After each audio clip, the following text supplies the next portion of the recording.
Mopping up my cup sound? Yep. That's fine. You know what I love about Tuesdays? Especially in the wrestling world? It's live. That is pretty cool. It's cool that it's live. There's something even better than that. Especially on most weeks. Tuesday. It's the day I only have to work 5 hours. I love that it's not Monday. I don't have to sit through 3 hours of potentially boring Raw. I get Smackdown live and 205 live. 3 hours of definitely not Raw. And what a Tuesday Night Live we had this week.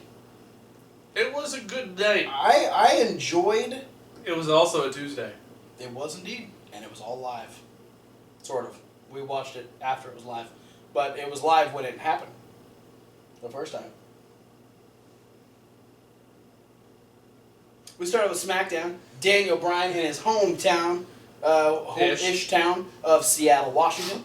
That's only because Aberdeen, the biggest venue in Aberdeen, holds approximately 166 people. You've done research. Nope. That was bullshitting. Yep. Good job. It happens. Yeah. No, Daniel Bryan, he's there to, talk about that a year ago in the same place, the last time they were in Seattle was when he unfortunately had to retire. Which sucked.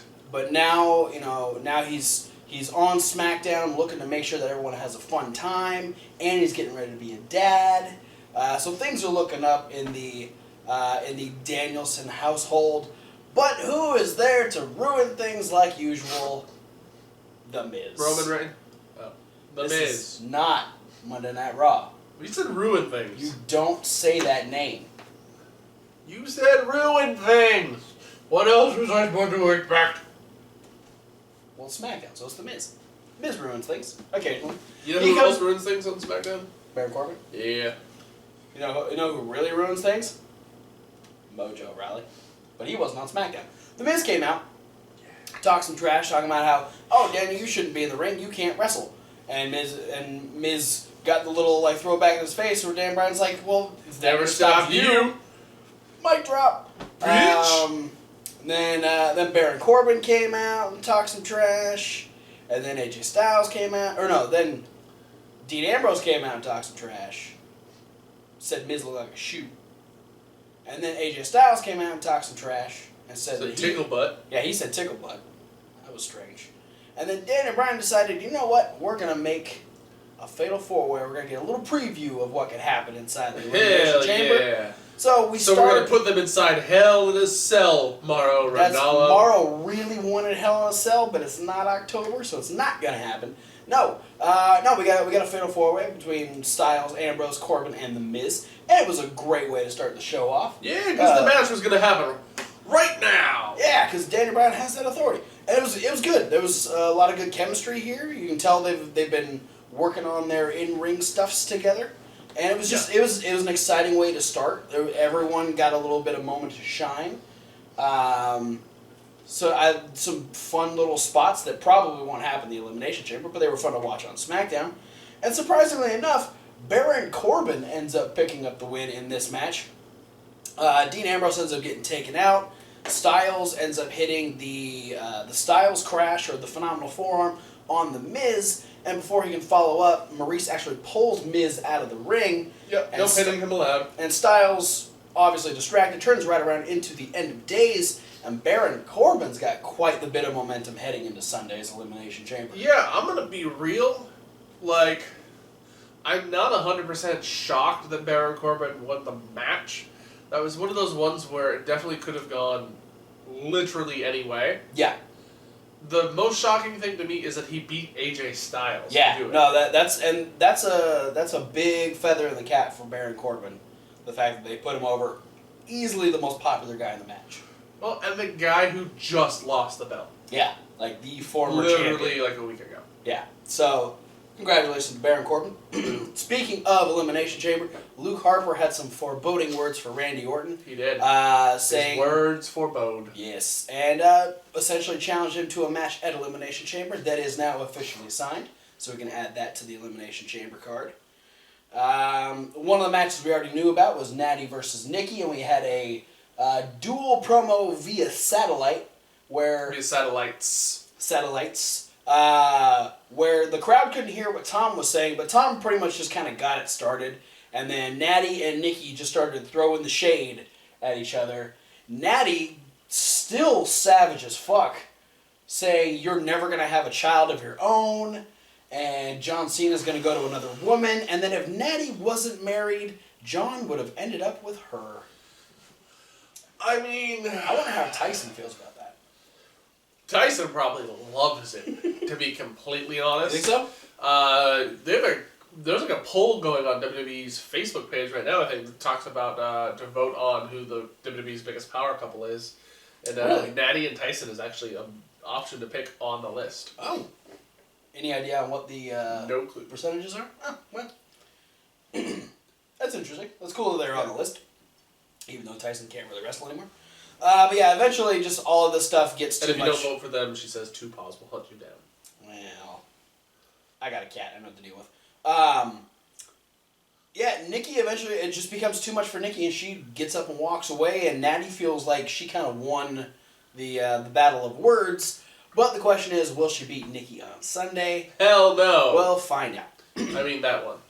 We don't know.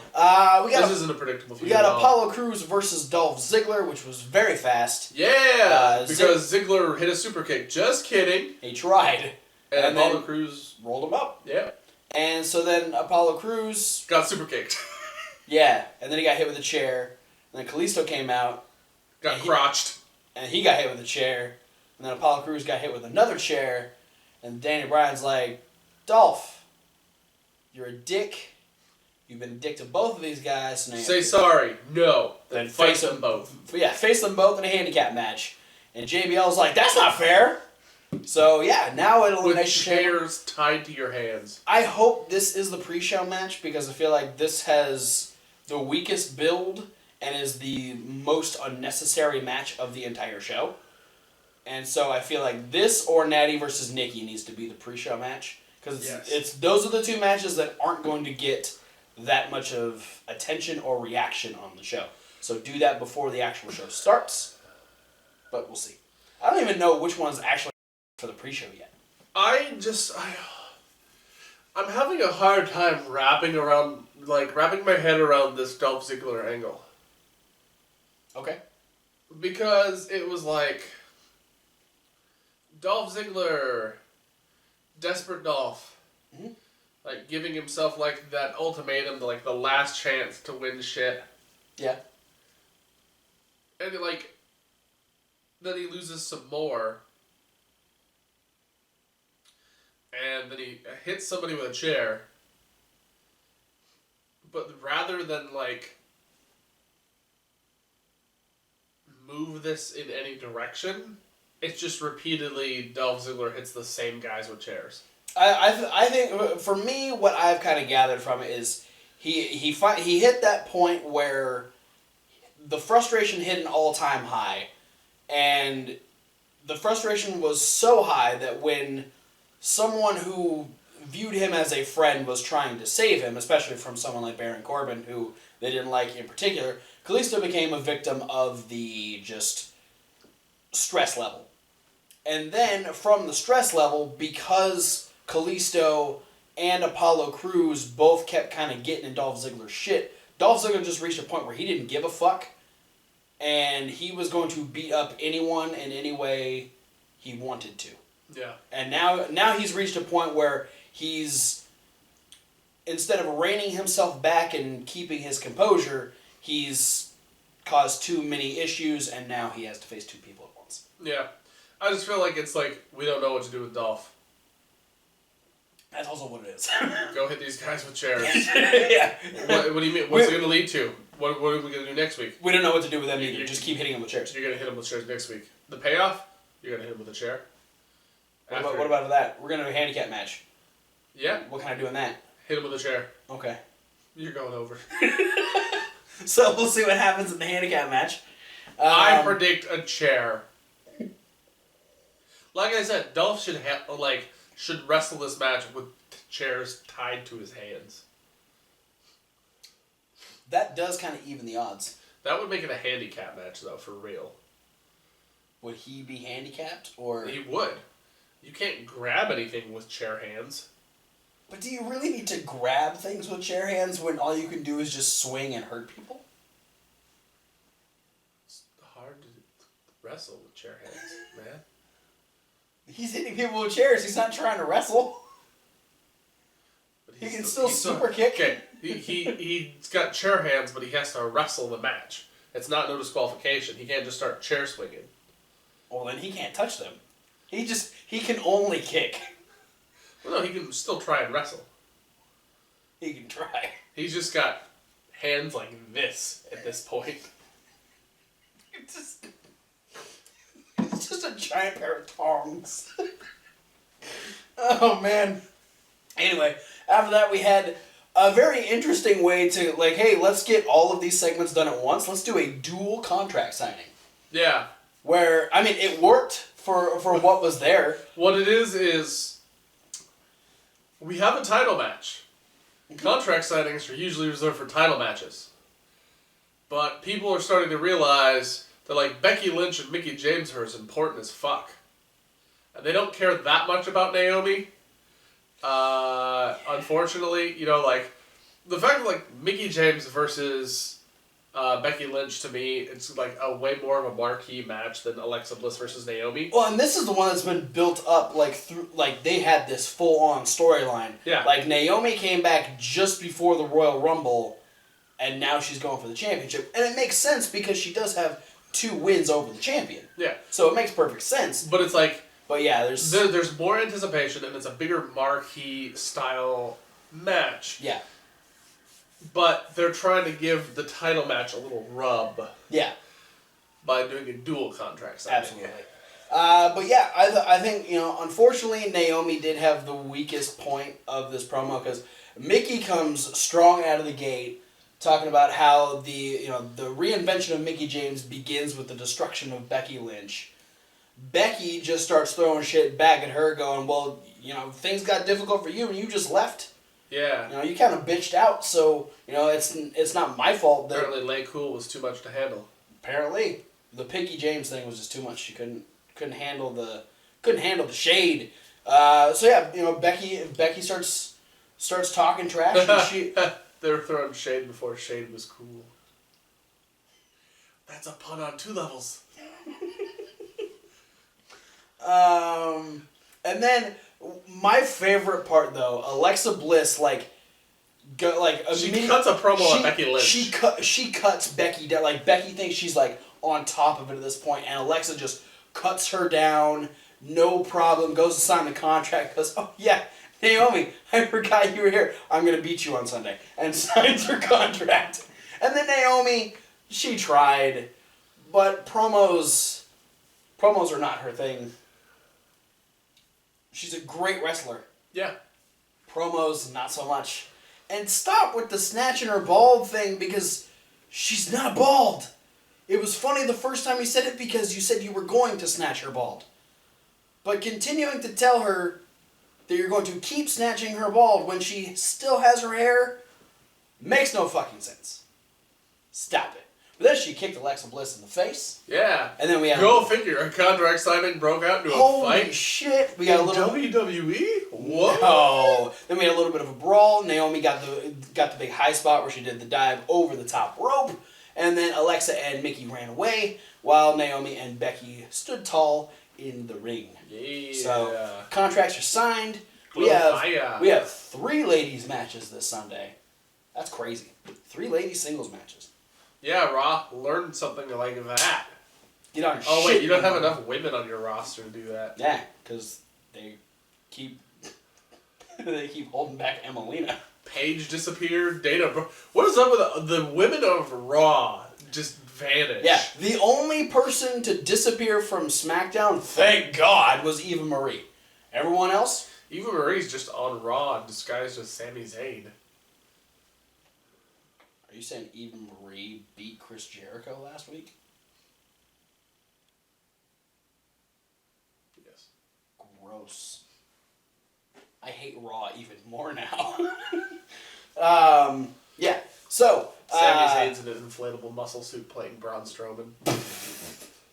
The only explanation. Who's Braun Strowman? They realized he couldn't wrestle worth a shit, So they just put Sami Zayn in the suit and Yeah. Braun isn't actually with the company anymore? No. Interesting. Strange. That's why they did the body swap. That also makes Snapchat really curious because I'm pretty sure Dana Brooke and Braun Strowman are dating right now. Because she's not with Ziggler anymore? No. Because she keeps calling Braun her baby and her monster and they work out together all the time. Oh, weird. Yeah, right? Does that mean she's dating Sami Zayn in an inflatable muscle suit? Yep. That's really weird. Oh, Snapchat's weird now. Okay, moving on. We had a 12-man tag team match because... Just trying to figure out how they spent like 3 months of feuding Sami Zayn against himself. Oh yeah, it was Eva Marie though. Never mind. I just cut a hole in my own fucking like story that I was making up that I forgot like a major component. I'm bad at that. It's okay, I forget a lot of things about Raw too. Yeah, 12-man tag team match because, man, why isn't this an Elimination Chamber? Like... Because there's not enough turmoil. Well, there isn't... Segway? This is such a weird moment for me because I'm like, oh man, you have all these teams. Why don't you do a tag team turmoil? Tag team turmoil would be awesome. And they never do tag team turmoil. And the one time that I get tag team turmoil, I'm like, why can't it be Elimination Chamber?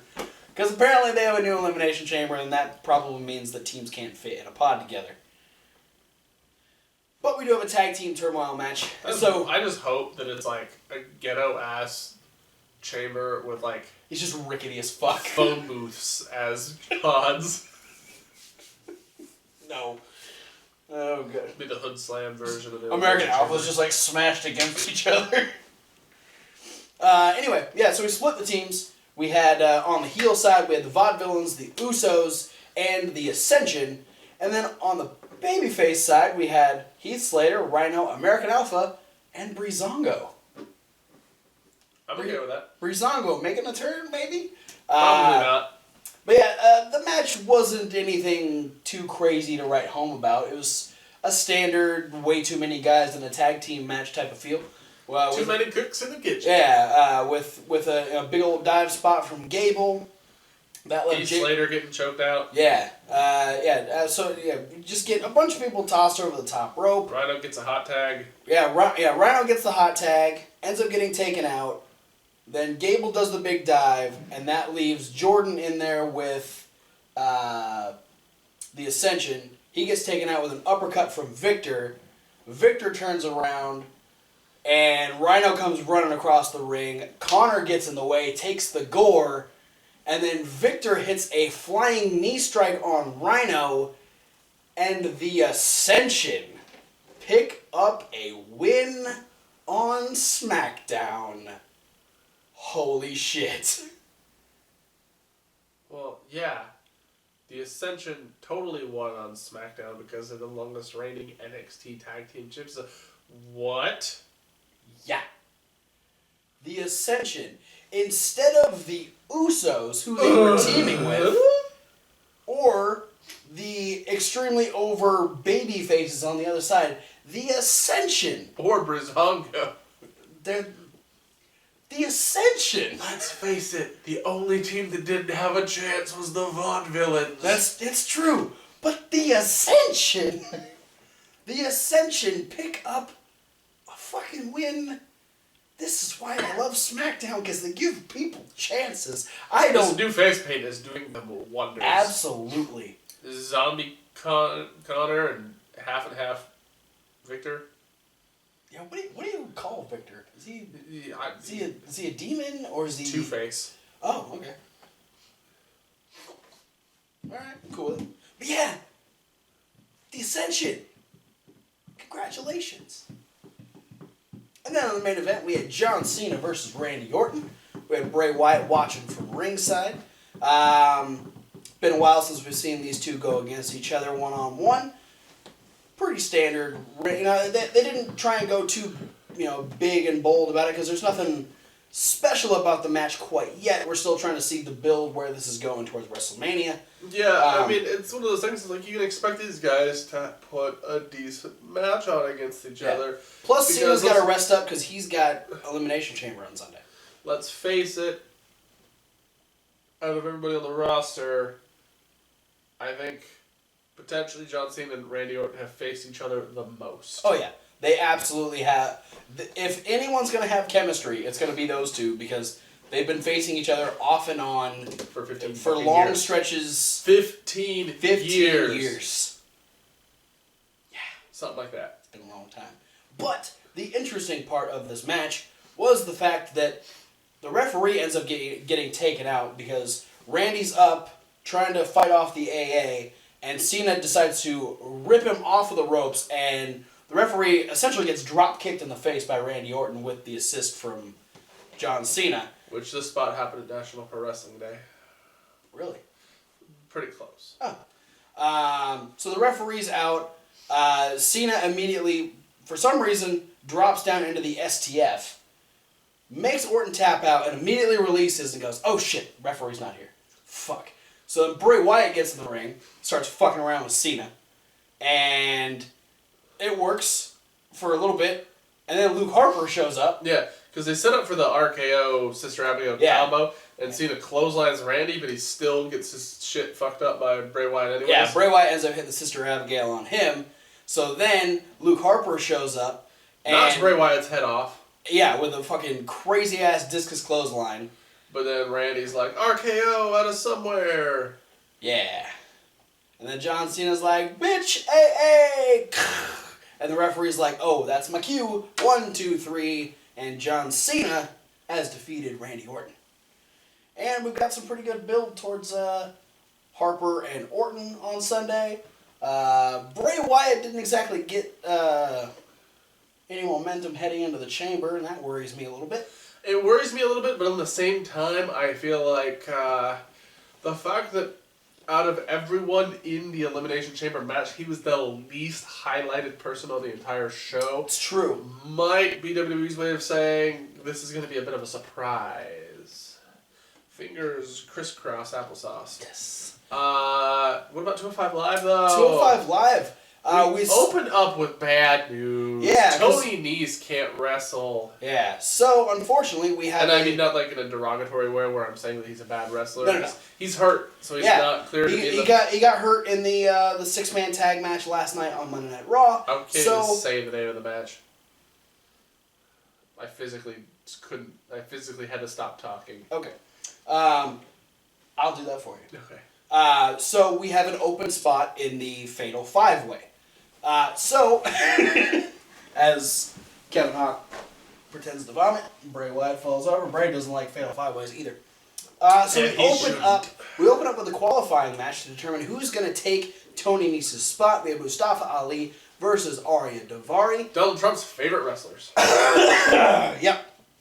And these two wrestle around for quite a bit. Nothing too spectacular in the match, at least not that I really. It was a solid match. There was a very solid match, but it was that same same type of solid match that screams one of these guys has to wrestle later. Yes, yeah. It was obviously they were trying to save a little bit of energy because 205 Live is only an hour long. Actually, it's only about 48 minutes long, according to the little bar on the WWE Network.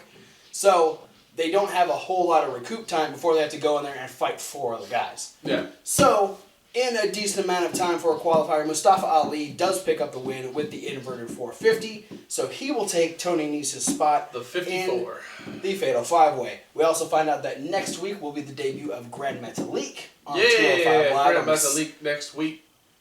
The week of Metalik. That match is going to be sleek. Something about fleek that I don't want to talk about. That's a stupid word. I don't know why I even said it. I know. Fatal 5-Way. Gross. That's almost as bad as fleek. No, not in my world. Fatal 5-Way is way better than fleek. I think it's actually worse.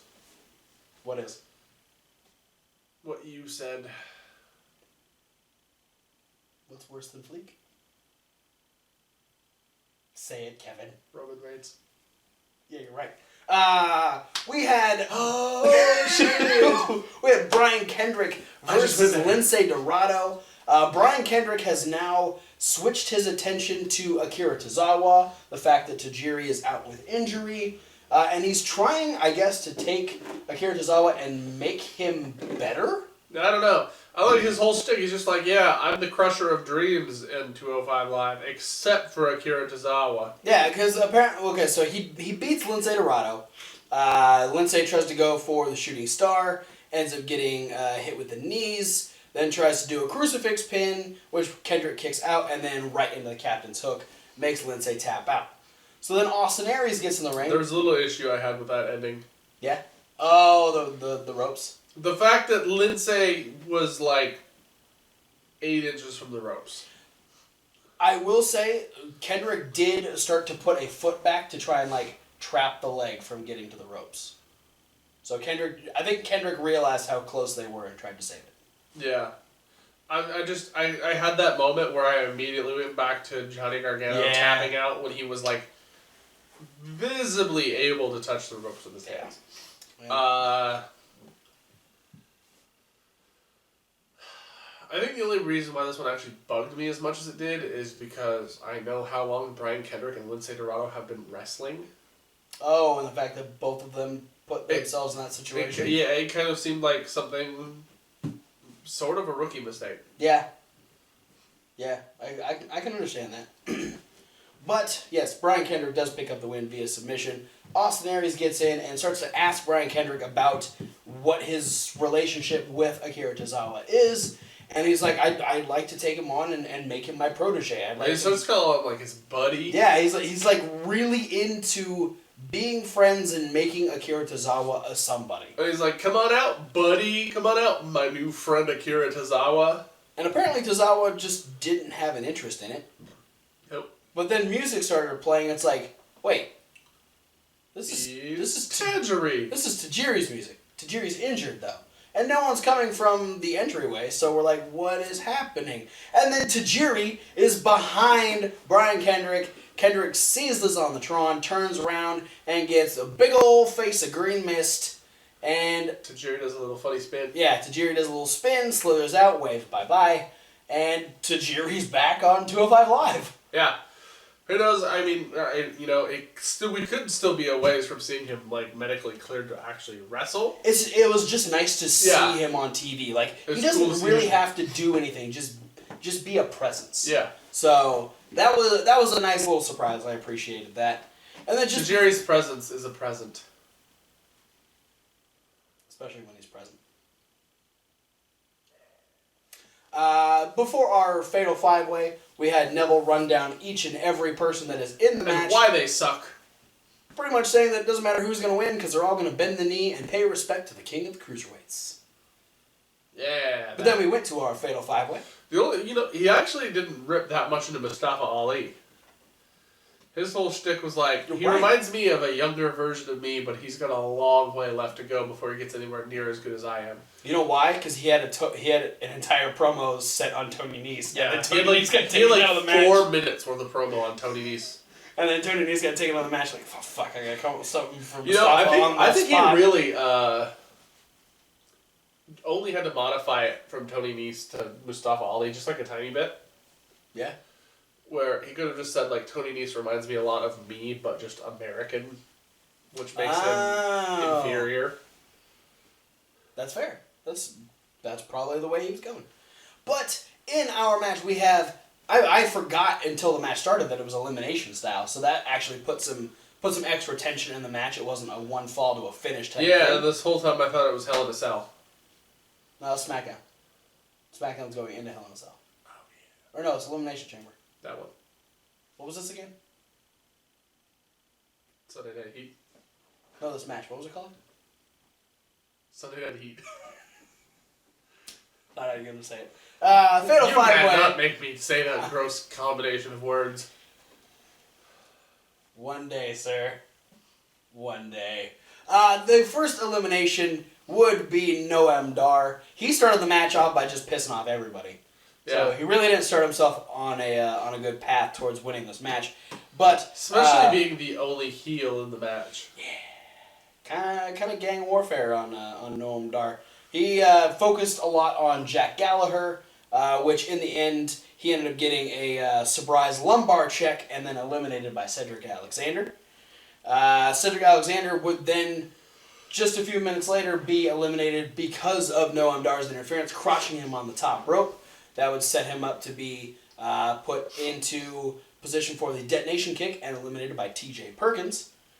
Mustafa Ali would be the next one, trying to go for the inverted 450 on Perkins, missing, and then, or no, he went for it on Gallagher, and then Perkins, seeing him hit the ground, immediately locked in an armbar and made Mustafa Ali tap out. So we're left with Gentleman Jack versus TJP, and they had a pretty good amount of time to just kind of go at each other. Yeah, and it was. I think they complemented each other pretty well. Gallagher, his knee had been a focus earlier in the match, and so eventually he gets put in the knee bar, and that kind of puts him on the ropes. He's running around with an injury. TJP, and literally he actually gets to the ropes. Yeah, he tried to roll over the knee bar and realized, it's not a figure four. It doesn't work the same way. So eventually he rolled again and got to the ropes. So good for him. It put him on the ropes literally and figuratively. Yes. And TJP, I mean, he tried the knee bar. He tried to hit the detonation kick. He tried a lot of different things, and nothing was keeping Gentleman Jack down. A second attempt at the detonation kick. He'll get knocked down, but he'll get up again. Ain't never going to keep him down. Gentleman Jack slips off the shoulders of TJP, hits the massive headbutt, hits the running drop kick, and Jack Gallagher is going to Fastlane to face Neville for the Cruiserweight Championship. Zoom. Zoom into Fastlane. Making fun of like the old Fastlane graphics. Yeah. And then Neville came out and looked real angry. And fuck, another British guy. And held the title up and just scowled at Jack. And then we went off the air.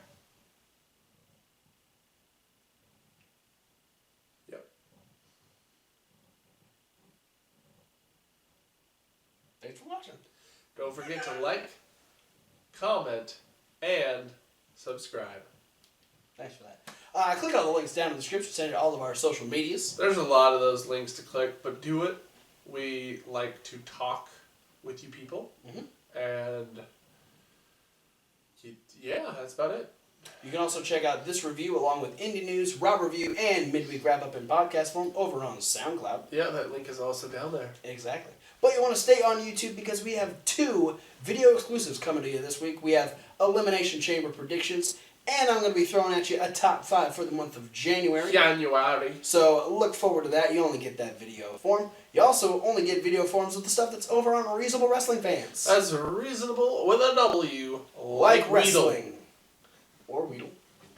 It was Wombat yesterday. Yep. Okay. I was just trying to keep up. Yeah, we're going to be posting some new stuff. We got some good ideas for some new videos we're going to be tossing up over there. We got some backlog videos we're going to be putting up. So let us know what other types of stuff you'd want to see us do. Suggestions over on videos there. Videos over here through the social media. Wrestling. However you want to get a hold of us. Arm wrestling. As long as it's not him punching or kicking Indian me in the face, wrestling. that's totally cool. But for now, thanks for watching, guys, and we'll see you at whatever video you decide to watch next. Fuck Fatal 5-Way. He said it. Fuck Mojo Raleigh.